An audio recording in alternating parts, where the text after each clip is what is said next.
FBR में LDC कैसे बनते हैं, लोअर डिवीजन क्लर्क क्या होता है, उसने काम क्या करना होता है, किस किस मरहले से गुजरेगा। एलडीसी बनने के लिए क्या हमें टाइपिंग और शॉर्ट हैंड आनी चाहिए, कितनी स्पीड होनी चाहिए, क्या टाइपिंग के अलावा भी काम चल जाएगा, मेरी नज़र कमज़ोर है, मेरी छाती कम है, क्या मैं कर सकता हूँ। बहुत से आपके सवाल और बहुत सी आपकी क्वेरीज। तो आज की मेरी वीडियो कि एफबीआर में आप एलडीसी कैसे बन सकते हो, यानी लोअर डिवीजन क्लर्क कैसे बन सकते हो ग्रेड 9 में। डिटेल के साथ सारी चीज़ें बताऊंगा, वीडियो के साथ अटैच रहिए, स्किप मत कीजिए। 10 मिनट की वीडियो होती है, एक एक लाइन पे गौर किया करें। अस्सलाम वालेकुम व्यूअर्स, मैं हूं रज़ा बुखारी और आप देख रहे हैं बुखारी स्पीक्स यूट्यूब चैनल। तो इस चैनल पे मैं आपके लिए ऐसी वीडियोस बनाता हूं जिसमें मुख्तलिफ जॉब्स के हसूल के लिए होने वाले मराहिल के बारे में बिफोर टाइम मैं आपको आगाह कर देता हूं, और इस तरह से आप अपनी जॉब सर्विस का आगाज़ कर लेते हो और गवर्नमेंट एम्प्लॉय बन जाते हो। सबसे पहले क्राइटेरिया सुन लीजिए जी, क्या क्या क्राइटेरिया होगा, किस किस तरह से आपने गुजरना होगा, आपकी एज तालीम कितनी है, गौर से सुन लें। आपकी उम्र जो है वो 18 से 25 साल और 5 साल आपकी जनरल एज रिलैक्सेशन, इस तरह से आपकी एज होगी 18 से 30 साल। सबसे पहले ये गौर से सुन लें। उसके बाद फिर आपकी जो तालीम है मैट्रिक और उसके इक्वलेंट है। मैट्रिक और इक्वलेंट वाले सारे अप्लाई कर सकते हैं, यानी डिप्लोमा होल्डर भी अप्लाई कर सकते हैं। आपकी जो टाइपिंग स्पीड है वो आपकी होनी चाहिए 30 वर्ड्स पर मिनट। इंग्लिश उर्दू दोनों में आपकी टाइपिंग आनी चाहिए। आपको कंप्यूटर के साथ ना हो ज़रूर होनी चाहिए। उसमें डिप्लोमा उन्होंने नहीं मांगा, सर्विस नहीं मांगी, कंपलसरी नहीं है, आपका सर्टिफिकेट नहीं मांगा, लेकिन आपको कंप्यूटर आना चाहिए, ना हो होनी चाहिए। उनको तरजीह दी जाएगी, प्रेफरेंस दी जाएगी। आपकी कद, छाती, नज़र, दौड़ शौड़, फिजिकल, इसमें NA है, नॉट एप्लीकेबल, नहीं है। ना आपने दौड़ लगानी है, ना आपने चिना पुशअप सिटअप्स कुछ भी नहीं लगाना। आपका कद छाती भी मैयर नहीं होगा तो छोटे कद वाले भी इसमें चल जाएंगे, नो प्रॉब्लम। और उसके साथ साथ आपके लिए खुशखबरी ये भी है कि आपकी नज़र विद आर विदाउट ग्लासेस दोनों तरह से चल जाएगी। कमज़ोर नज़र वाले भी अप्लाई कर सकते हैं। ये यूनिफॉर्म जॉब नहीं है। ग्रेड आपका 9 है, BPS बेसिक पे स्केल 9 है, उसी के मुताबिक आपको मराहत हासिल है। आपकी अप्रॉक्सीमेटली तनख्वाह जो है वो 35 से 38,000 यानी 38K से शुरू होगी। अकलियतों वाले भी अप्लाई कर सकते हैं, उनके लिए एज रिलैक्सेशन कुछ ज़्यादा है, मैं वो आपको आगे चल के बताता हूँ। उसके साथ साथ जो माजूर अफराद हैं वो भी अप्लाई कर सकते हैं, उनके लिए भी एज रिलैक्सेशन है। उसके अलावा जो शेड्यूल्ड कास्ट और डिफाइंड रूरल एरियाज़ हैं, सिंध, बलूचिस्तान, GB, गिलगित, उनको सारे के सारे भी अप्लाई कर सकते हैं, उनके लिए ज़्यादा रियायत है एज की। आपने अप्लाई कैसे करना है, तमाम डॉक्यूमेंट्स आपने अपने 2 सेट बना के, उनकी अटेस्टेड फोटो कॉपियाँ सेट बना के आप रजिस्ट्री करोगे, यानी बाय पोस्ट भिजवाओगे directorate of FBR Islamabad G10-4 में, जहाँ पे DG साहब बैठते हैं FBR के। इस तरह से आप अप्लाई करोगे। अब जिनको एज रिलैक्सेशन हासिल है वो जरा गौर से सुन लें, किस किस तरह से किस किस को कितनी एज रिलैक्सेशन हासिल है। GB, Gilgit Baltistan, Azad Kashmir, FATA agencies के इलाके, Balochistan rural, Sindh rural, defined areas जो फेडरल प्रोसेस में डिफाइंड है उन सब के लिए, और शेड्यूल्ड कास्ट यानी अकलियतों वाले लोग, वो सारे के सारे, इन सबको 3 साल की मजीद रियायत हासिल है, यानी ये 33 साल तक अप्लाई कर सकते हैं। नंबर 2, माजूर अफराद जो हैं, हमारे स्पेशल पर्सन जो होते हैं हमारे भाई, उन सब के लिए 10 साल की एज रिलैक्सेशन है जी, ये यानी 43 ईयर्स तक ये अप्लाई कर सकते हैं। उसके साथ जो हमारे गवर्नमेंट सर्वेंट्स हैं, जो सरकारी मुलाजम हैं, 2 साल कंटिन्यूस सर्विस वाले, उन सब को भी 10 साल एज रिलैक्सेशन हासिल है। उसके साथ साथ जो हमारी बहनें हैं तलाक याफ्ता या बेवा, जिनका कोई और सहारा नहीं है, उनके जो बच्चे हैं, बच्चे बच्चियां दोनों, वो सारे के सारे, उनको 5 साल की मजीद एज रिलैक्सेशन हासिल है। उसके बाद जो हमारे साबका फौजी हैं जी, इस फौज की तरफ से जो रिटायर्ड ऑफिसरान और मुलाजमान होते हैं, उन सब के लिए 15 साल की रियायत हासिल है एज रिलैक्सेशन में। इस तरह से ये सारे के सारे लोगों को रियायत हासिल है, इसके अलावा कोई रियायत हासिल नहीं है। गौर से सुन लें।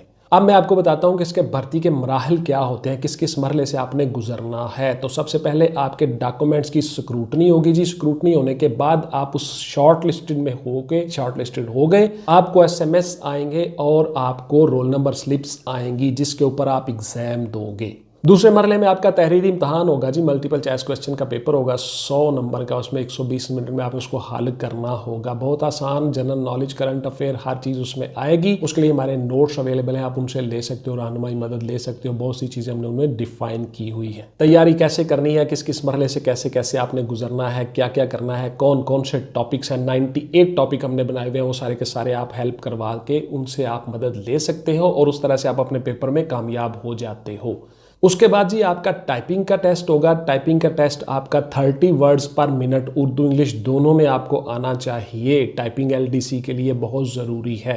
उसमें भी आपने पास कर लिया, देन आपका होगा साइकोलॉजिकल असेसमेंट टेस्ट और पर्सनैलिटी टेस्ट, यानी एक छोटा सा टेस्ट होता है जिसमें आपको देख लिया जाता है कि आपका रुझान कैसा है, नेगेटिव सोचते हो, पॉजिटिव सोचते हो, कैसी थिंकिंग है, क्या कोई नफ्सियाती प्रॉब्लम बीमारी तो नहीं। उसके बाद आप उस मरहले से पास हो गए, मामूली सा एक टेस्ट होता है, फिर आपका होता है फाइनल इंटरव्यू और हतमी सिलेक्शन, यानी फाइनल आपकी सिलेक्शन हो जाती है इंटरव्यू के बाद। आपकी फाइनल सिलेक्शन हो गई, आप शॉर्टलिस्ट हो गए, देन आपको ऑफर लेटर मिलते हैं, फिर आपका मेडिकल करवाता है डिपार्टमेंट खुद, उस मेडिकल से आपकी तनख्वाह और पे शुरू हो जाती है और आप इस तरह से सरकारी मुलाजम बन जाते हो। आपकी कोई एडिशनल ट्रेनिंग नहीं है, जिस तरह से यूनिफॉर्म जॉब्स में ट्रेनिंग होती है 6 महीने या 9 महीने के लिए स्पेशल ट्रेनिंग इंस्टीट्यूशन में भिजवाया जाता है, आपकी वो स्पेशल ट्रेनिंग नहीं है। आपको डिपार्टमेंट में ही मुख्तलिफ ब्रांचेस में तैनात कर दिया जाता है और अपने सीनियर्स के साथ अटैच होकर आप साथ साथ काम सीखते हो, साथ साथ आपकी पोस्टिंग होती है। इस तरह से आप काम भी सीख जाते हो और आपकी पोस्टिंग भी साथ साथ चलती रहती है।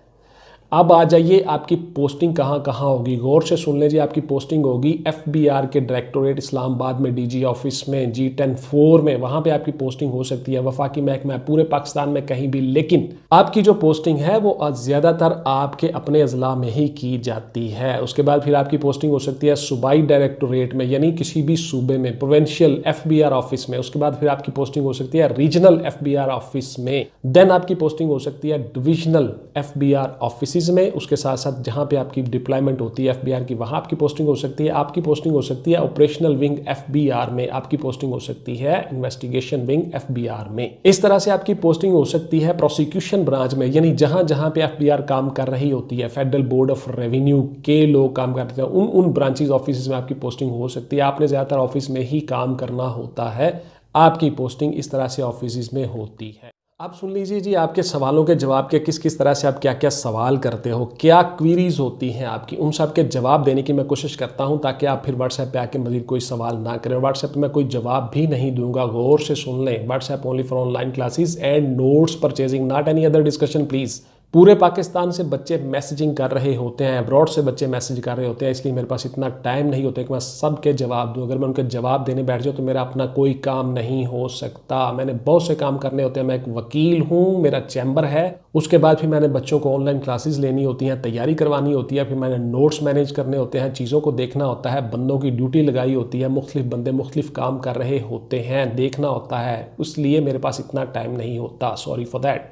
अगर टाइपिंग ना आती हो तो क्या मैं अप्लाई कर सकता हूं? बिल्कुल नहीं जी, आपको अगर टाइपिंग नहीं आती तो आप अप्लाई नहीं कर सकते। गौर से सुन लें। क्या तनख्वाह बढ़ती रहती है? बिल्कुल जी, आपकी तनख्वाह भी बढ़ती है और आपकी प्रमोशन भी होती है। LDC से आप UDC होते हो, UDC से आप असिस्टेंट होते हो, स्टेनो होते हो, फिर आप असिस्टेंट डायरेक्टर बन जाते हो, डायरेक्टर बन जाते हो। आपकी पोस्टिंग चलती रहती है, जितनी आपकी सर्विस है उतनी आपकी प्रमोशंस होती रहती है और तनख्वाह भी बढ़ती रहती है। क्या हमें गाड़ी मिलती है? बिल्कुल नहीं जी, LDC की एंटाइटलमेंट पे गाड़ी नहीं है। गाड़ी जो होती है वो ग्रेड 17 से एंटाइटलमेंट पे आ जाती है, इसलिए आपकी पर्सनल इस्तेमाल के लिए गाड़ी आपको नहीं मिलती। हाल बता FBR ने अगर कोई वैन वो को गाड़ी शाड़ी अरेंज की हो जो एम्प्लॉयज़ को लेके आती है उनकी रिहाइश से ऑफिस तक और ऑफिस से फिर वापस रिहाइश तक लेके जाती है, तो ये सहूलत आपको हो सकती है कन्वेंस की। ज़ाती इस्तेमाल के लिए आपके पास गाड़ी नहीं होती।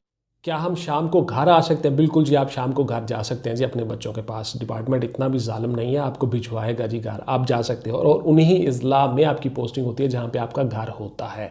रिहायशी कॉलोनीज में FBR की जो है, अगर वहाँ पे कोई जगह खाली हो, वेकेंट हो, तो वहाँ पे आपको रिहायश भी मिल जाती है, ये भी आपको सहूलत हासिल हो जाती है।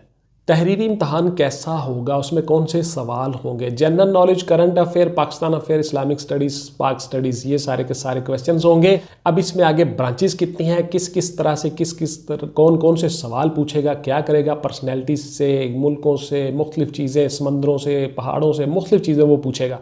उन सब के लिए टॉपिक्स हमने बनाए हुए 98 हमारे वो रेवेन्यू के, आप नोट्स ले सकते हो, उनसे मदद कर ले सकते हो। वो आपका पेपर हल करने में बड़े मुआवन साबित होते हैं। इंशाल्लाह ताला आपका पेपर जो है वो 100% उसमें से हल हो जाता है। ट्रेनिंग होती है इसकी जी? बिल्कुल नहीं जी, इसकी ट्रेनिंग नहीं होती। मैंने आपको बता दिया, ये कोई यूनिफॉर्म जॉब नहीं है। आपकी जो ट्रेनिंग है वो अपने सीनियर्स के साथ वहीं पे हो जाती है, मुख्तलिफ ब्रांचेस में, आप वहीं से काम सीख जाते हो और वहीं पे आपकी पोस्टिंग होती है। इस तरह से आपकी ट्रेनिंग नहीं होती।